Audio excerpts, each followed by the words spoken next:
area backbone. Tadi udah dengan basmalah. Ya kita awali dengan basmalah sama. Bismillahirrahmanirrahim. Oke, disebut dengan standar area di sini karena terdapat area backbone di topologi ini kan ada 3 router ya. Area backbone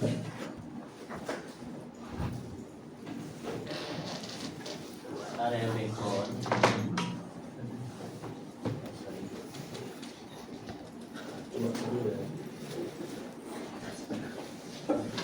area backbone area 1 atau non backbone, ada non backbone dari area 100 dan ada juga eksternal root.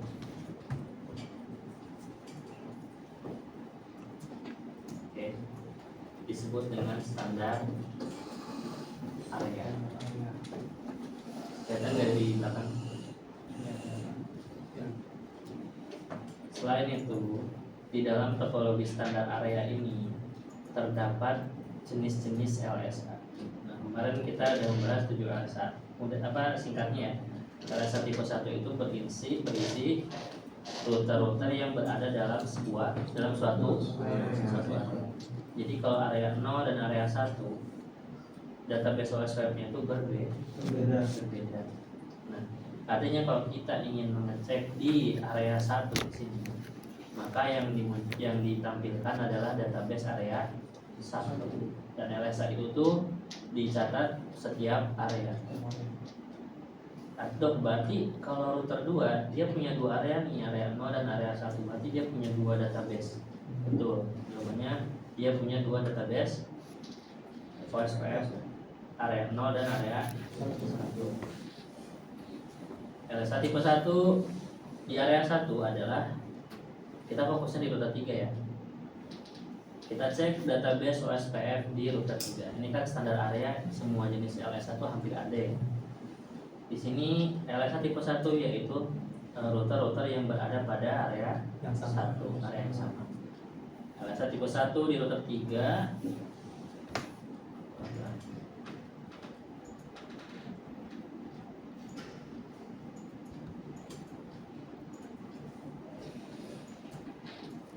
terang ya.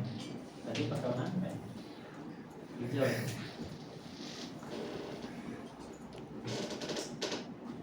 LSA tipe 1 di router 3, LSA tipe 1 juga di router, yaitu router 2. Lalu ada LSA tipe 2, yaitu informasi siapa router yang menjadi DR. Nah, kebetulan di area 1 ini yang menjadi DR adalah router 3. Sini LSA tipe 2. LSA tipe 3 berisi tentang network-network dari area yang lain. Area yang lain selain area 1 adalah area 0 dan area 1. Berarti di sini LSA tipe 3, ini 3, ini juga 3.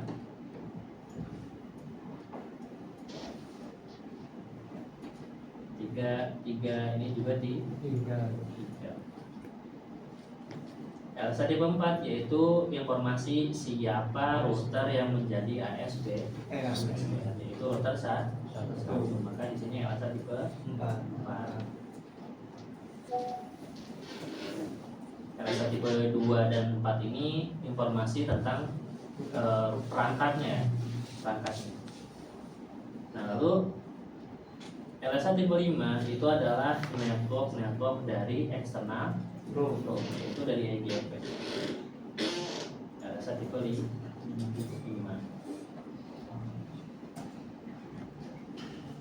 Ini adalah LSA, jenis LSA yang bisa dilihat di router 3. Di router 3 yang ada di area 1, bagi router 3 yang ada di area 1. Informasi LSA tipe 1, 2, 3, 4 itu didapat dari router 2. Dan jadi semua dalam satu topologi itu semuanya itu disimpan informasinya. Semuanya ya disimpan. Database-nya di router 3. Di router 2 juga sama, router 1 juga sama. Cuman jenis-jenis LSA-nya berbeda. Mungkin berbeda. Nah, kita cek di router 3. Oh, LSA tipe 1-nya di sini ada R3 dan R2. LSA tipe 2-nya ada router 3. Karena jadi di A di sini. LSA tipe 3-nya itu dari area lain, network 11, 12 dan 100, 1, 2 dan 3. Ini dari area 100, sedangkan ini dari area 0. LSA tipe 4-nya siapa yang jadi SBR? Itu router 1 karena dia punya dua protokol rutin, OSPF dan EGR. LSA tipe 5 itu berasal dari external root. Di sini ada EGR, atau 1, 4, 5, 6 dan 7. Yang review ini belum di-advertise ya ceritanya sih. Namun ini harusnya nggak perlu ditulis.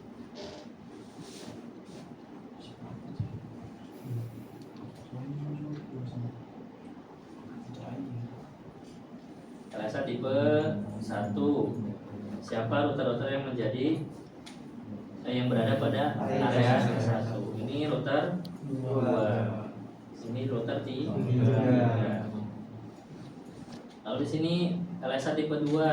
Ini adalah router mana yang menjadi 23233 ini adalah IP dari router 3.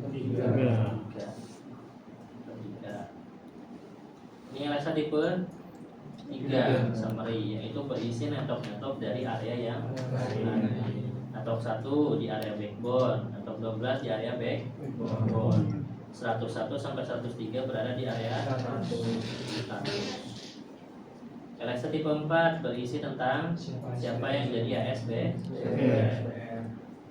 Di sini keterangannya adalah 111, berarti ini router 1.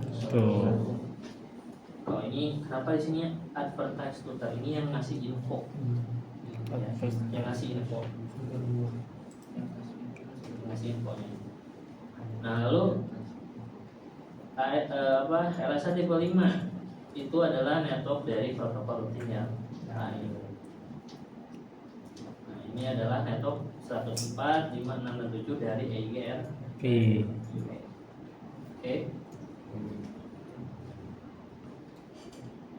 Sekarang setelah standar area dibuat, maka kita akan menjadikan salah satu areanya sebagai area start atau area yang ujung. Pokoknya start itu ujung. Cuma ada yang ujung, ada yang ujung banget, ada yang enggak terlalu ujung. Ya. Start area ini ujung.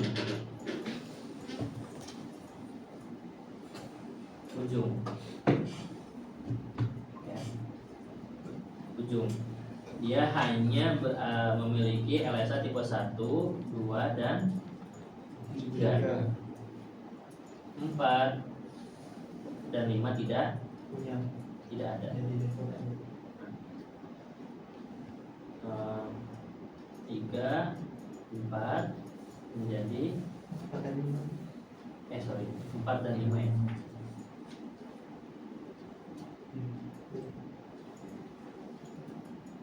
4, 5 menjadi default.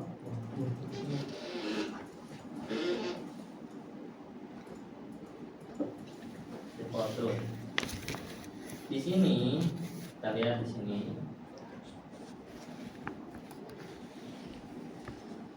Kondisinya masih seperti yang tadi. Ya, saya buat di asal 3 ya, tapi coba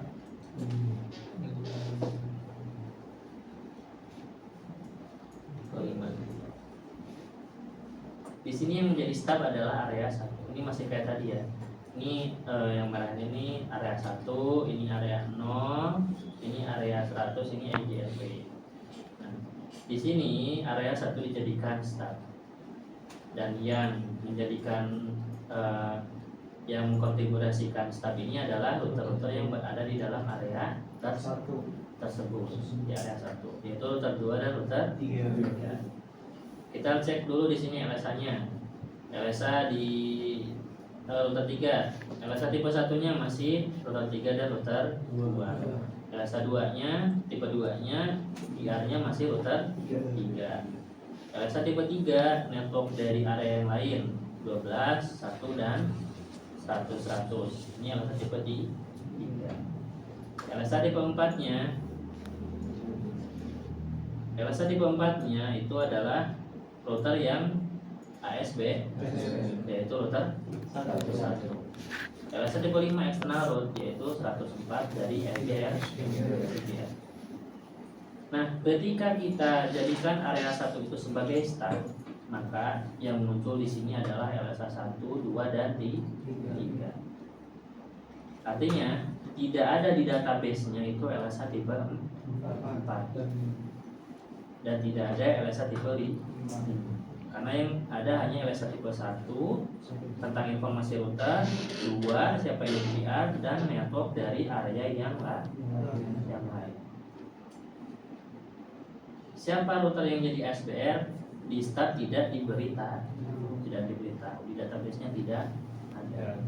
Dan ada network eksternal route-nya ada apa aja dan ada berapa tidak dikasih tahu, ditolak ya, sehingga tidak muncul di database.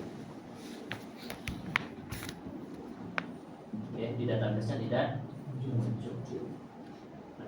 Karena kondisinya ketika dikonfigurasi start tuh emang udah tidak muncul ya. Jadi kendalanya di sini it's okay router LSA tipe 4 itu nggak muncul karena dia cuma router aja ya, bukan network ya. Jadi router 3 ini nah masalahnya adalah router 3 nggak bisa nge-ping ke router ke network EGR.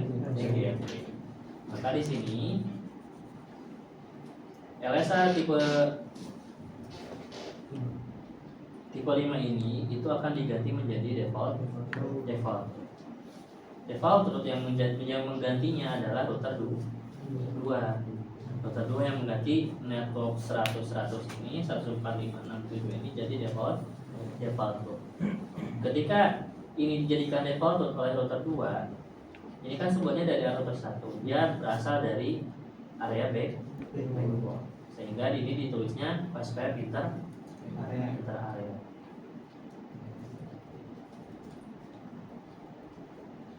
Area 1 start.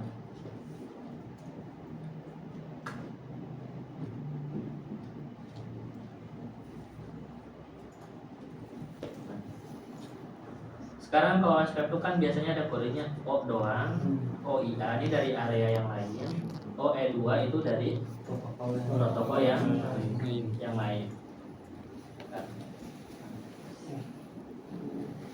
Dari area yang ya. Nah, di sini kita lihat di sini yang O doang ada kan.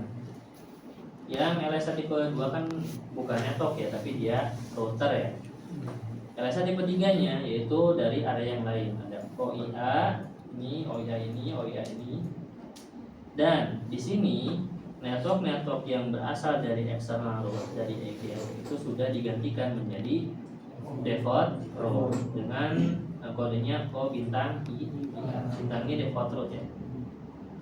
PSPF default route inter area.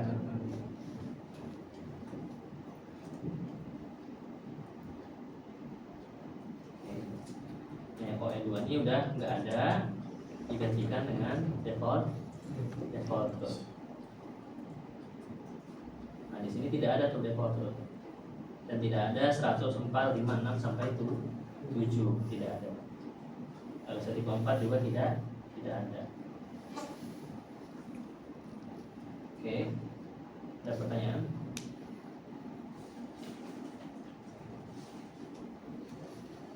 Kalau di LSA tipe 2 kan dia kasih tahu yang di hari itu yang mana ya?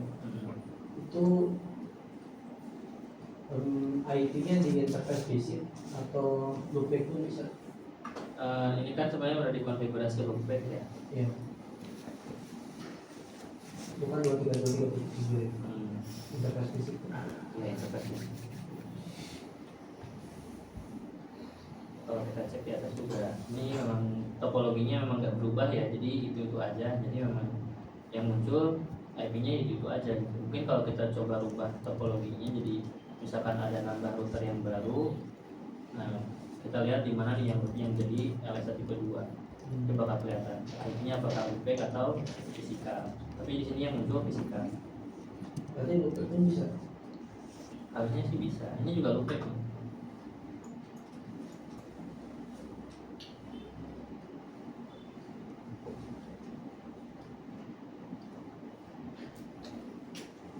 Itu stub.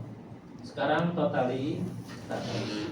Nah, ini totally stub itu benar-benar ujung ya. Benar-benar ujung. Dia tidak menerima LSA tipe 3, 4 dan 5. Tidak diterima. Jadi hanya LSA tipe 1 dan 2. Tadi ujung ini benar-benar ujung atau paling ujung. Di sini LSA tipe 3, 4 dan 5-nya tidak disinkronkan, database-nya tidak diberikan. Sehingga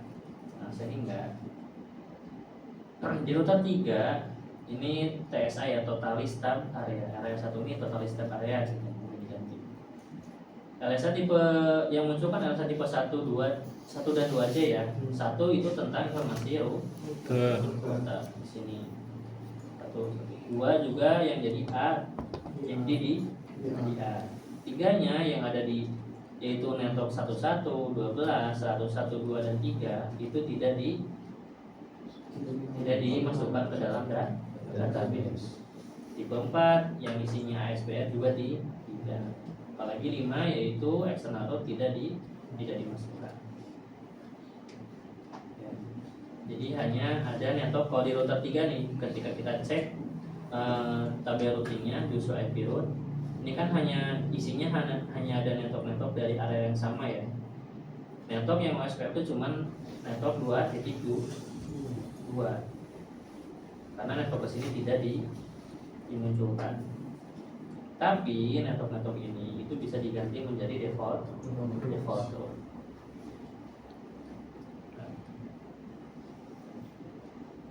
Ketika sudah dikonfigurasikan totally stub, cek tabel routingnya di IP route OSPF, yang muncul adalah default route inter area OSPF, default route inter area untuk mewakili network di sini ya, LSA tipe 3, 4 dan 5, dan network 22 ini berada pada area yang sama tadi.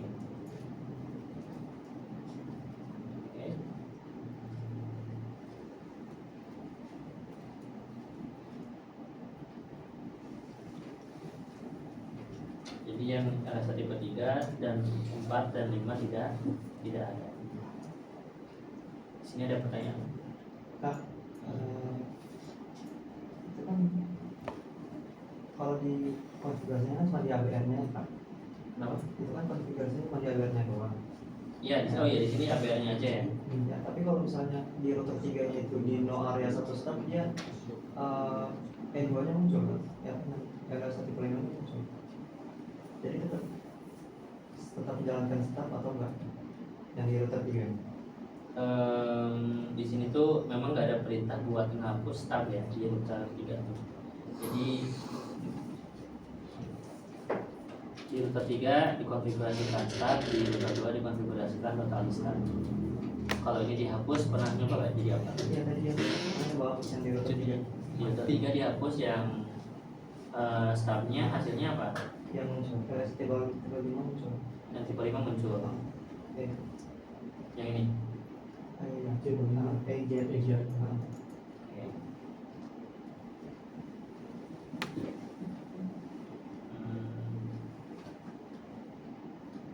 Karena kalau dihapus ya dia bukan lagi stub apapun kan. Jadi OSPF biasa kan, standar area gitu. Nah, alasan kenapa konfigurasi stub itu memang dikonfigurasikan di semua router yang berada pada area tersebut. Tapi untuk kondisi total stub itu cukup di bagian router ABR-nya aja. Kalau ini dilepas dari stubnya, router 3 dia gak ngefilter database-nya, tetap bakal menerima dari area backbone untuk LSA tipe 4 dan 5. karena jadi standar area.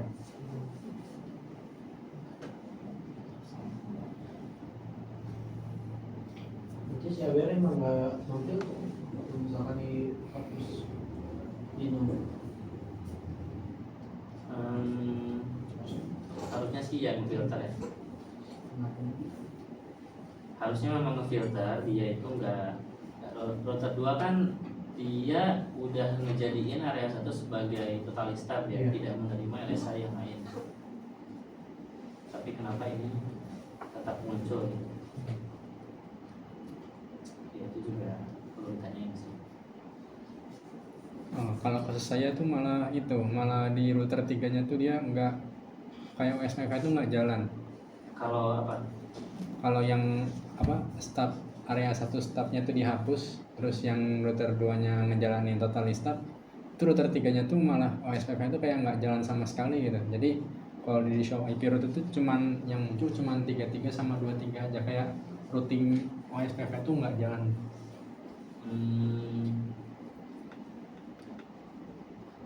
Iya, ini yang lain kondisinya ada yang sama kok, ini beda ya, ada yang beda-beda soalnya.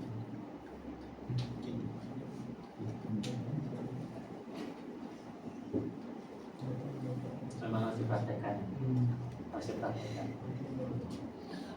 Tapi untuk start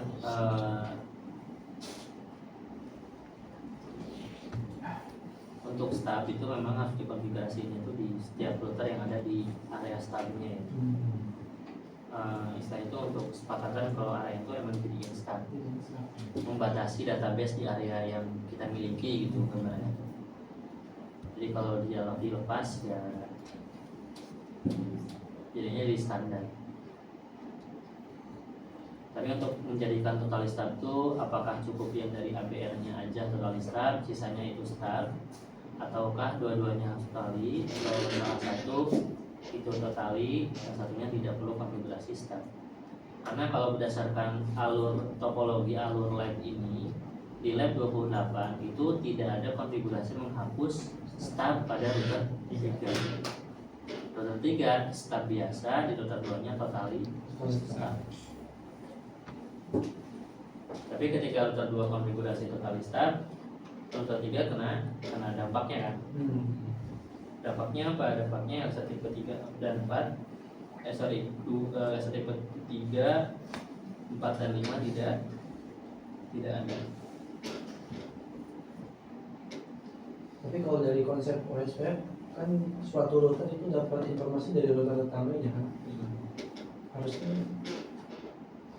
satu aja cukup ya. Di router 2 dijadiin totalis tab itu cukup. Iya. Kalau dari konsep OSPF. Iya.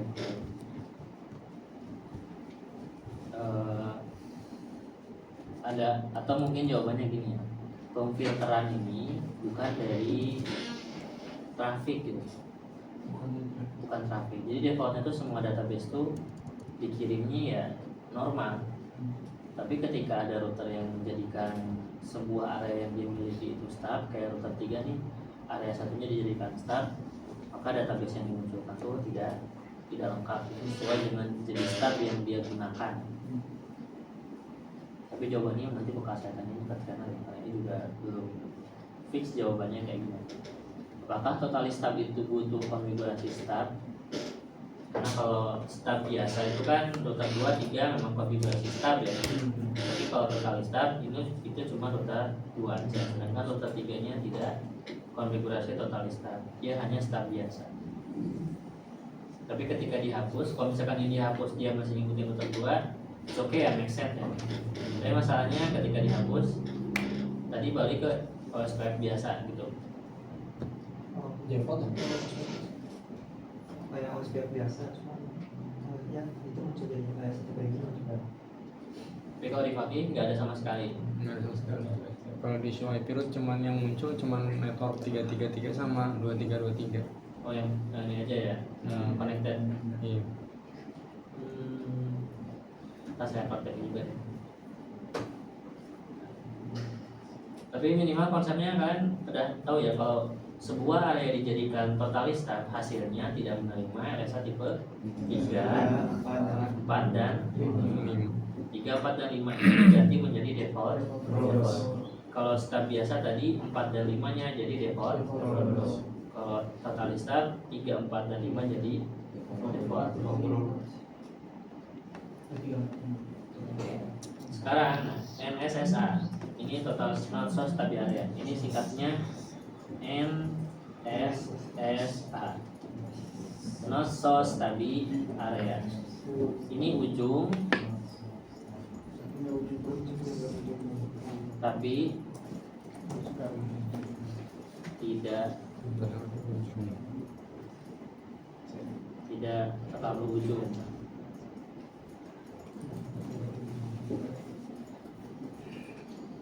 Itu ya catatan.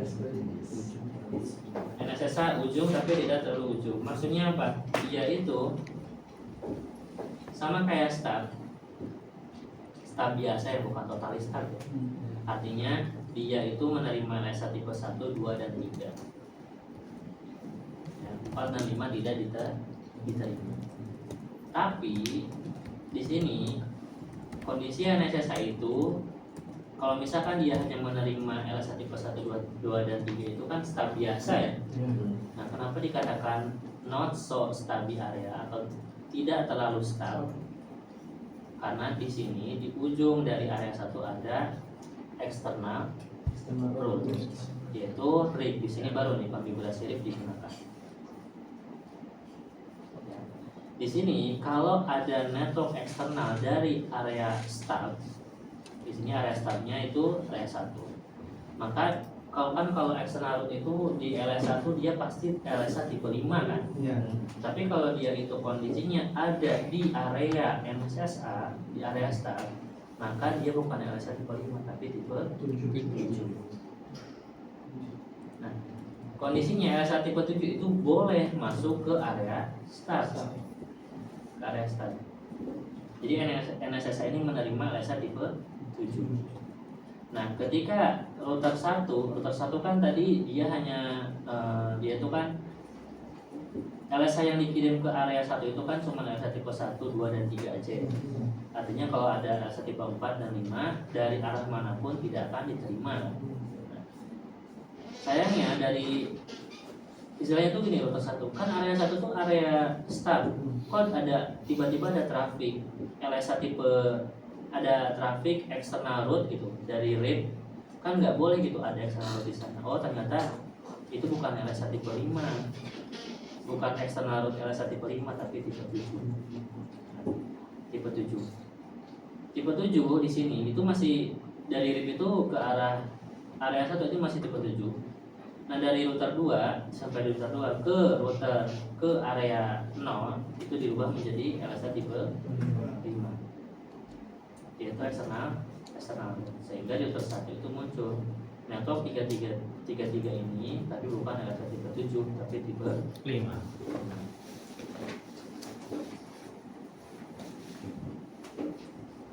Oke, perlu digambar ulang kan?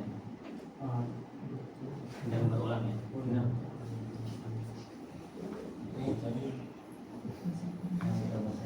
Dingin dulu.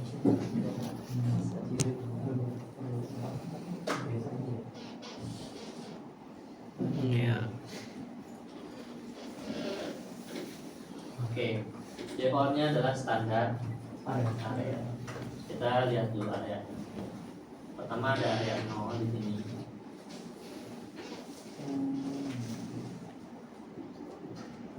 Jadi bangun area 0, lalu ada area 1.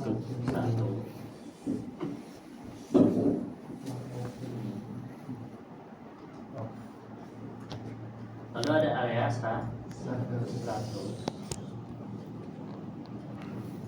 Lalu ada area atau network dari EGRP. Defaultnya segini. Sekarang kita akan cari bagian dari LSA-nya.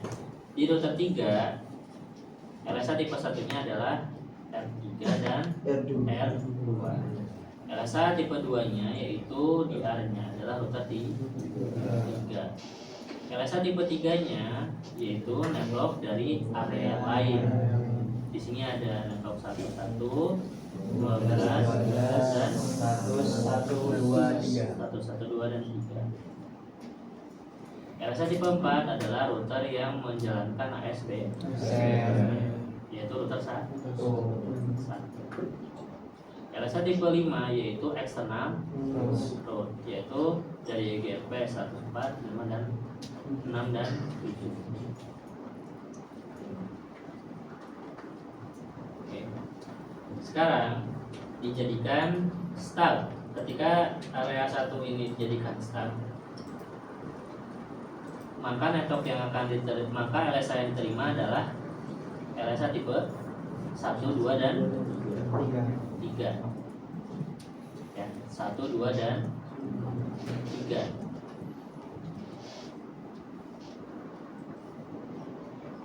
Satu, 2, dan 3. Betul nggak sih? Saya lupa juga. Ya betul, 1, 2, dan 3. 1, 2, dan 3. Ini jadi start.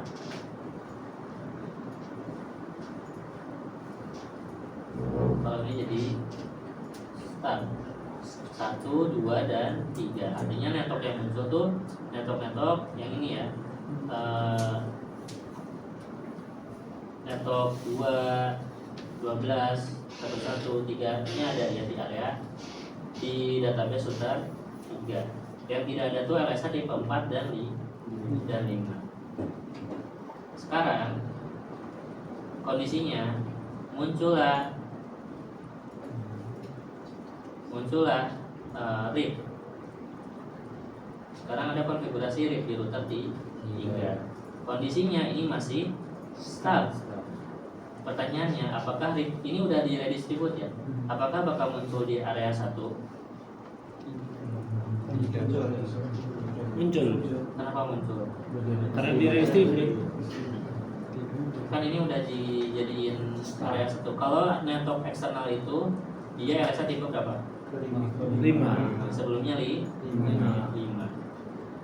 Kan ini juga EGP 5 kan?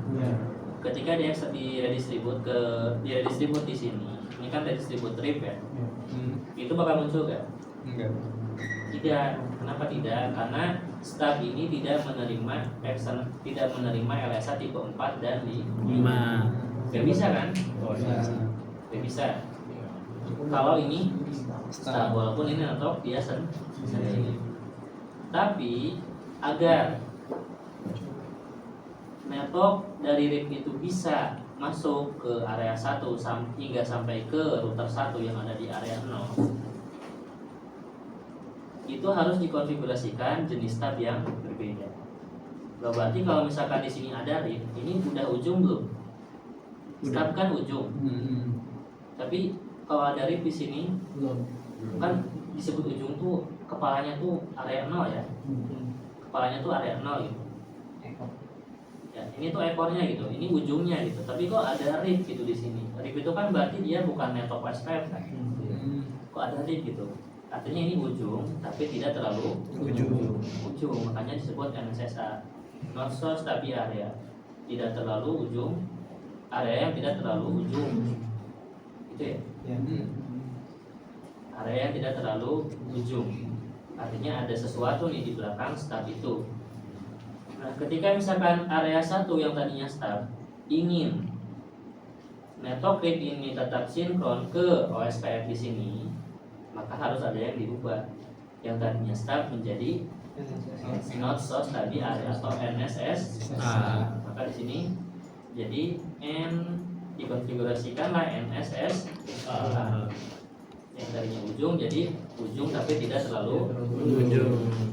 Ketika NSSA dikonfigurasi dan ada external route dari area stub, ini tidak dianggap LSA tipe 5, Melainkan karena area ini tahu kalau ini LSA tipe 5 dia tidak akan diterima.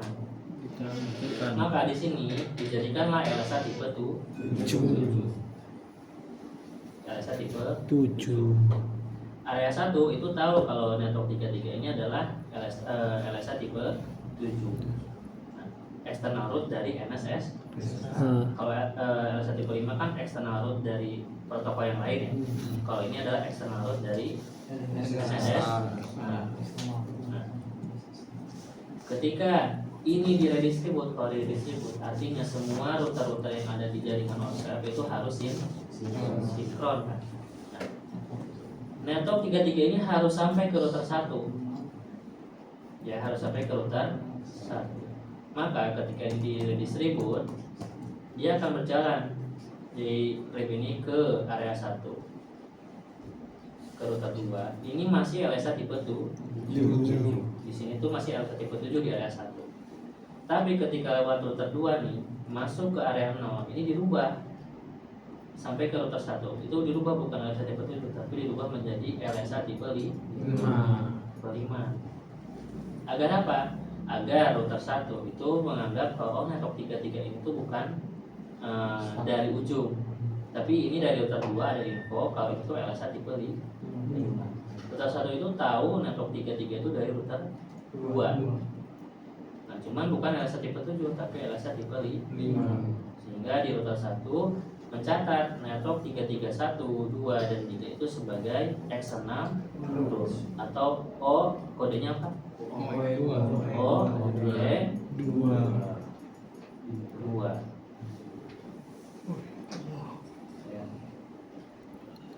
LSA ini aktifkan LSA router 3 muncul ini LSA tipe 1, 2, 3 kan ada kan. Ini LSA tipe 3 kan ini inter area tuh. Lalu ketika di router 1 dicek ini udah ada. Ini udah ada ya, udah muncul. Karena udah dikonfigurasikan NSS. Nah, muncul. Terus di sini ada kondisi di mana di sini ada konfigurasi tambahan. Sebenarnya sampai sini udah selesai nih step itu. Cuman kondisi di sini ada network status 4 dan 7 yang tidak bisa di ping. 4 dan 7 itu siapa? Yang tadi EGRP. Sekarang saya tanya kenapa network EGRP di sini itu tidak bisa di ping oleh router 3? Karena dia LSA tipe 5. NSSA itu sama kayak start. Bedanya apa? Dia ngebolehin eksternal root dari area dia. Ya. Nah, router 3 ini tuh tidak ada root ke network 100, 4, 5, 6 dan 7 karena tidak menerima LSA tipe 5. Alternatifnya kayak yang stub yang tadi. Ya. Stub yang tadi kalau misalkan router 3 itu ingin terhubung ke eksternal root, maka eksternal root tersebut harus diganti menjadi default root. Yang tadinya OE2 itu jadi OIA. Kalau di convert jadi kalau eksternal root di convert menjadi OIA, artinya itu bukan LSA tipe 5 lagi, tapi LSA tipe 3. Ya. Jadi network 104, 5, 6, 7 ini yang tadinya LSA tipe 5 dijadikan LSA tipe 3 yaitu dengan default root. Dengan perintah apa? Area 1 NSSA default information originate. Nah, maka akan muncul di sini O default root N2 OSPF default root NSS. Ada default root dari area 0 yang hasil konversi ke NSS. Kalau tadi kan sorry ya, tadi kalau di stub yang biasa itu OSPF inter area ya default rootnya. Tapi kalau di NSSA default rootnya OSPF default root NSSA, bukan inter area. Nah, kalau udah muncul baru bisa di ping. Bisa di ping. Oke. Nah, sampai sini sebenarnya udah bisa nih, semua network udah bisa di ping. Ya. Kalau kita lihat di sini tadi router 1 ada root ke network 33 kan? Ada kan? Ada kan? Karena kalau udah dikonfigurasi NSSA, LSA tipe 7 ini berubah jadi LSA tipe 5. Diterimalah di router 1. Sekarang LSA tipe 5 di EIGRP ini udah bisa diping nggak? Yaitu network 145.667 udah bisa diping nggak sama router 3? Belum. Tadi sudah ya? Tadi sudah dikonfigurasiin, yaitu menjadikan originate atau LSA tipe 3. Si network ini yang tadinya external root itu dirubah menjadi default root, sehingga default root tersebut masuk ke area NSS. Tapi kodenya udah bukan OE2, tapi O bintang N2. O itu OSPF, bintang to default root, N2 NSSA. N2 bukan sih tadi? Mana? Ya, O SPF default root N2 NSS. Itu udah bisa ya, udah bisa saling ping. Nah, cuma di sini ada tambahan perintah.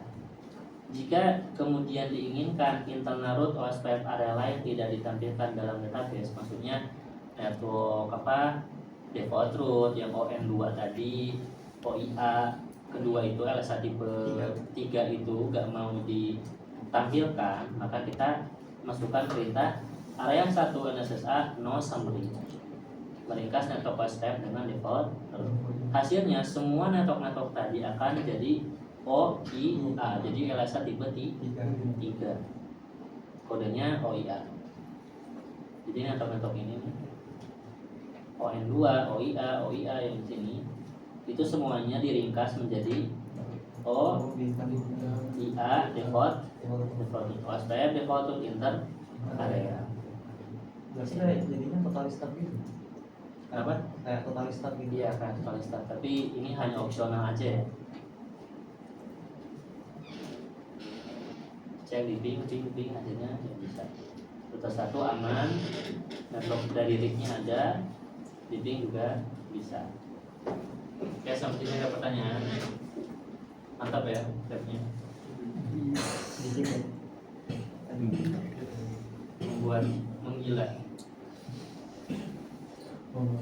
Ya, saya juga agak lupa soalnya beberapa ini.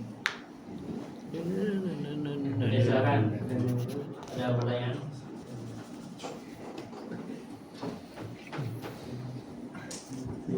Udah kan. Ini jam berapa sih? Ya ngaco lagi yang pertama. Jadi kalau di dunia kerja persoalan ini sering baik nggak? Mungkin ada, karena OSPF kan banyak digunakan ya di provider, di perusahaan-perusahaan itu banyak digunakan. Kemungkinan kan tadi di kapan sih kita menggunakan stub kan tadi ada 3 ya kita pelajari ya.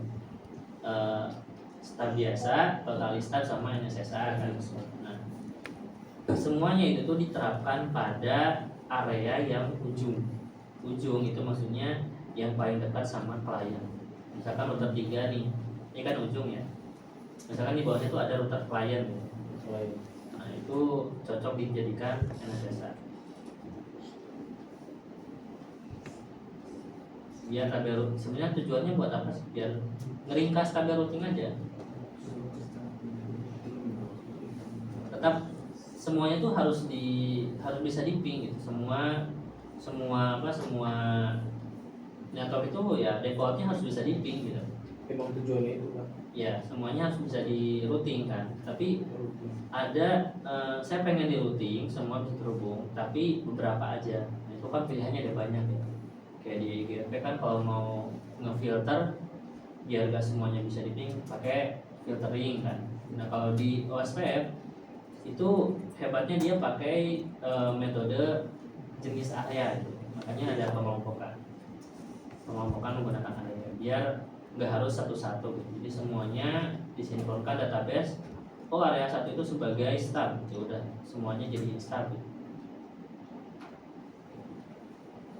Kurang lebih kayak gitu.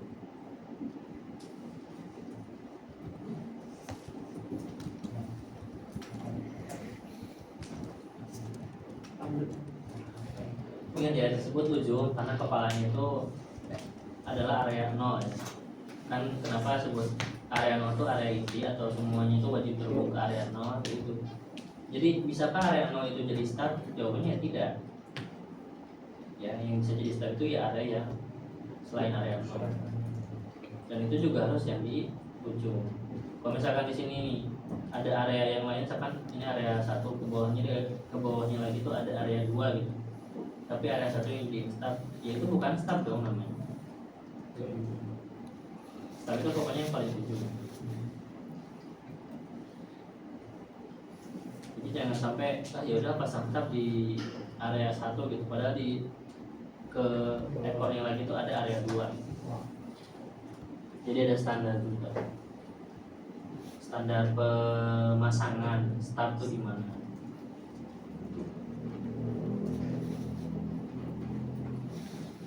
Oke, silakan yang mau bertanya.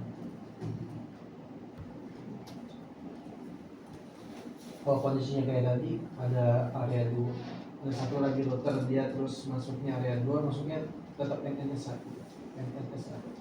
Routernya di mana? Di dalam area Di 1. router 3 ada satu lagi router yang nyambung ke situ. Ke router 3. Nah, jadi dia masuknya area 2. Dia Area masuknya 2. Ya ini nggak bisa jadi staf dong. Area 1 harus dilepas. dia masuknya ada satu. Yang mana?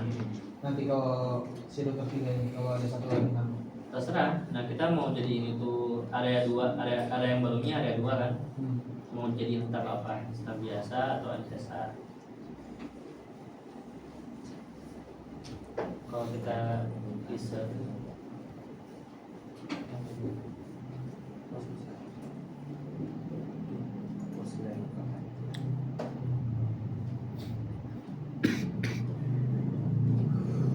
Kalau di internet routernya banyak ya. banyak. OSPF area type and allowed access ini bagus nih. Backbone area 0, standar ini 6 backbone, start, totally start, NSSA, totally NSSA. Ini ada lagi nih totally NSSA, tapi Wah, di lab kayaknya nggak ada deh. nggak ada. Nggak ada ya. Itu tujuannya sama semua, meringkas semua kan? Iya, biar LSA-nya ya tidak semuanya ada. Semua sama masuk. Ini LSA tipe 1, 2, 3, 4, 5, dan 7. Nah, yang ada LSA tipe 7 itu ya NSSA ini kan. LSA tipe 1, 2, 3 ada, 4, 5 tidak ada, 7 ada. Ini perlu kalian simpan nanti ketika di ya catatan kalian googling aja nih. OSPF start area.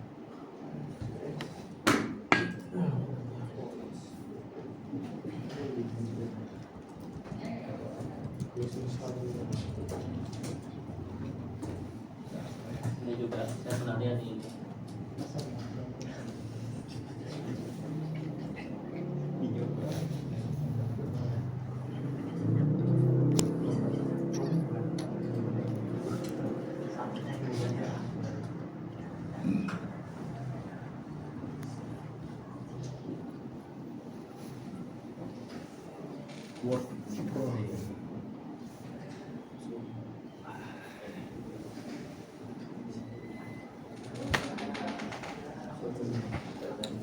Oke, jam 10 oke.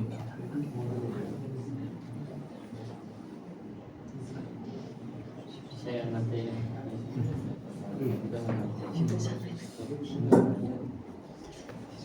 cari aja gambar-gambar yang mudah kalian pahami. Ini apa?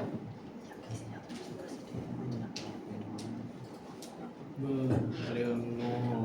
Area 0, area 1, staf area. Izinkan asa tipe 1, 2, 3 di foto blok asa tipe 4, 5. Ini jadi ini kalau ini lab tentang semua jenis staf nih. Ini kayak gini kalau kalian mau bikin semua lab tentang staf. Total staf ini ngizinin tipe 1, 2 ditambah default root untuk LSA tipe 3. Blok 3, 4, dan 5. Maksudnya apa tuh, Pak? Ini Pertama itu. bentar. Ini NSSA ngizinin 1, 2, 3 sama 7. Blok 4, 5. Ini NSSA default root. Ini juga apa nih? Ini belum pernah saya pelajari juga. Iya, ini gambarannya ya.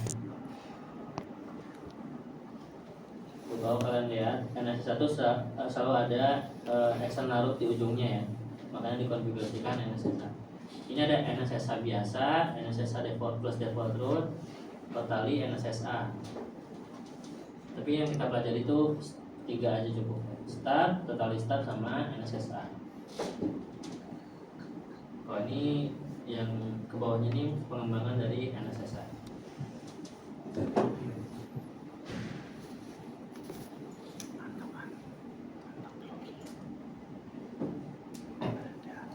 Sisi aja gitu. Hmm? Sisi aja lagi. Penjelasan itu ya. Ayo telepon. Iya. Iya. Ya basicnya cukup 3 ini aja ya. Start, kali start, sama not so stubby. 3-tiganya start. Ini start itu di dalam jenis area bagian dari spesial area. Backbone, non backbone, standar. Nah, lalu ada spesial area.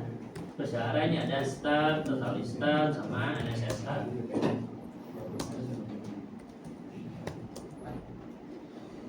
Oke, ada lagi pertanyaan? Silakan. Penjelasan tipe 7 itu apa? Tipe 7 external root pada external network external root pada NSSA.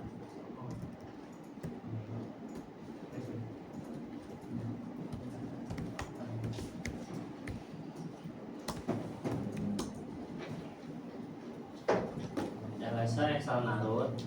Tapi yang Berapa LSA external root? LSA 6 nggak ada ya? LSA yang 6. Bisa ada NSS. Hah? Ada Cisco nggak NSS. support. Memang aslinya apa? Tipe 6 memang nggak ada. Tipe 6 nggak ada sih, juga nggak ada. Semuanya. Udah om, ngerti om.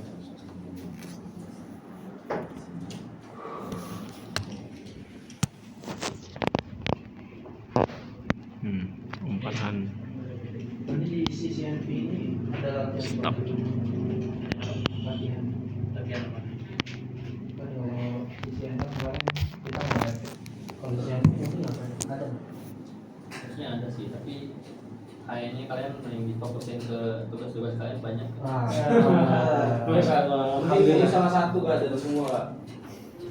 Iya, tapi kalau kalian yang ngerjain, mending kasih tugas dong. Bingung saya dong. Biasanya mau. Takal ingat ya, takal 10 hari lagi.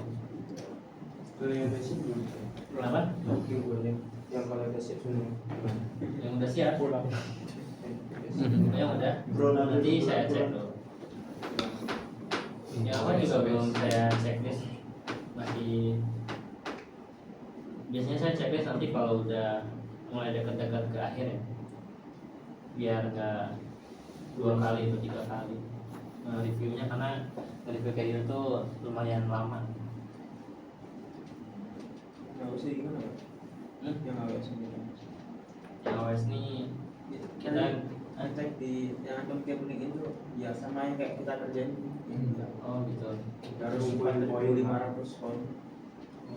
Sedangkan topnya 2.400. Terus biar nambahnya gimana? Per hari 60 katanya.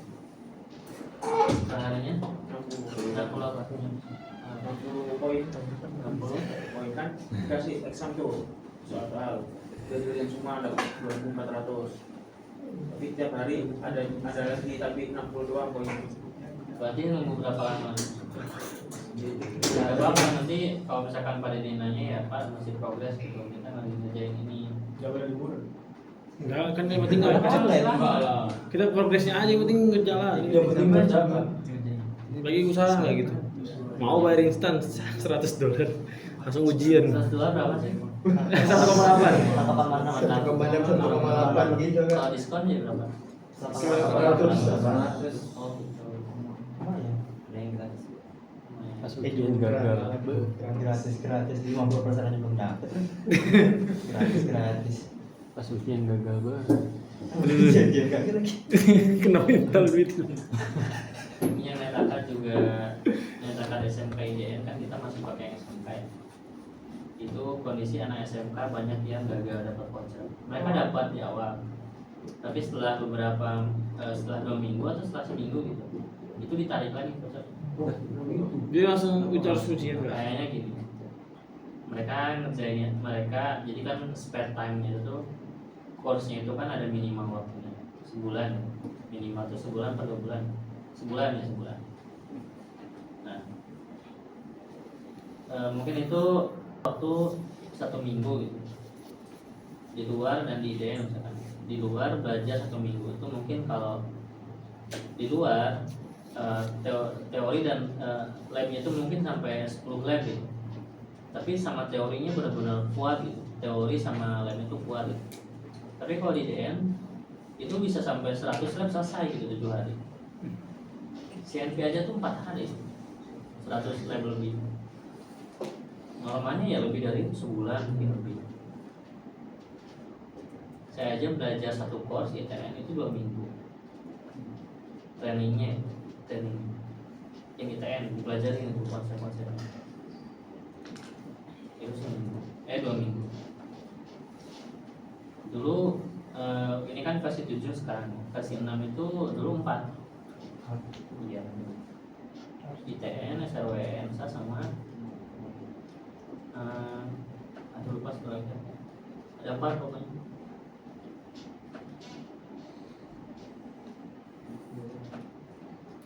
Tapi itu sertifikasi aja, yang penting skillnya sih kan. Banyak banget sertifikat, banyak banget. Menurut saya udah cukup sih ya. Sekarang kan Maret ya, akhir Maret itu kan saya buka nih nyatakan itu dari Februari kalau nggak salah, Februari sampai akhir Maret.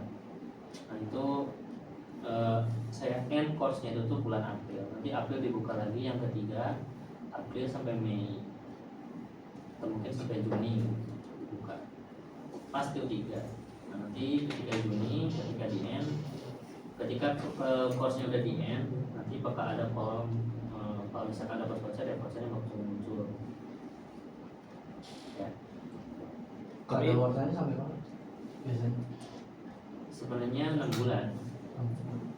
6 bulan. Oh berarti dalam 6 bulan itu harus buat sertifikasi CCT. Iya. Terus kalau misalnya gagal pertama, vouchernya masih dipakai lagi nggak? Enggak dong. Buat pertama kali coba dong. Pressure ya tuh gini. Apa tuh? Ujian pakai voucher tuh lebih nggak terlalu berat gitu daripada ujian nggak pakai voucher. Enggak berarti mana ini Kak? Iya, semuanya nggak. Kalau nggak pakai voucher kan sekitar 4,8. Kalau pakai voucher kan sekitar 2 jutaan. Tapi soalnya sama kan? Sama. 2 jutaan Pressure ya? Tapi kata Pressure. Pak Dedi kalau udah dapat Siena itu kalian lebih gampang keterima kerjanya. Dan itu bakal balik modalnya tuh nggak lama gitu, cepat. 2 bulan 3 bulan tuh udah dapat lah nominal 4,8. Apalagi kalau voucher kan. Berarti kalau ini sebelum kita selesai semester 2 harusnya bisa sertifikasi. Harus. Tapi saya nggak akan buru-buru cepet semampunya aja. Dan vouchernya nggak bisa digabung ya, si A sama si B digabung biar 100 gitu nggak bisa. Oh, oke. Nggak bisa ya. Ujiannya di mana?